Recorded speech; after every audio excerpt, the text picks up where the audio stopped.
Christoph, first of all, thank you very much for being here with us. You gave some useful advices in your presentation. The first one, the kind of vocabulary that people from healthcare institutions use. Can you tell us again, in a very short presentation, what you said inside? Of course, so superlatives just need to go, right? Multidisciplinary, state-of-the-art. Use the terminology that people actually use. Don't use the internal terminology. The other one that came to mind was the use of infant, right? Doctors say infants, but the public actually calls them babies, right? For example.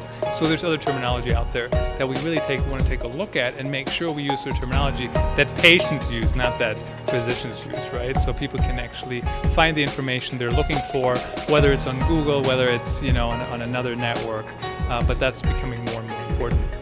And when you're a hospital or a clinic and you have what every other clinic or hospital has, it makes a difference when you tell it in a good story.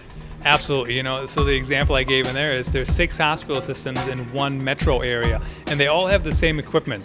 But the first one didn't tell a really good story that they just got it, right? That here's what it actually does. And the 5th one tells the best story and gets in front of people. So they might actually win just because they told the best story, they distributed it really well, and they reached people. So it does matter who tells a good story, who explains what the purpose is. So like the technology example, a lot of times hospitals say, we have this new piece of technology, right? And that's great, but what does it actually do for patients? So explain what's the purpose for the patient, what is it solving that we didn't solve until this point, or sometimes it just makes something easier and simpler, right? So if you think about minimally invasive surgery, I mean, it's not really a big problem sometimes that it solves, but it makes the recovery quicker, it helps people, it helps patients have an even better patient experience.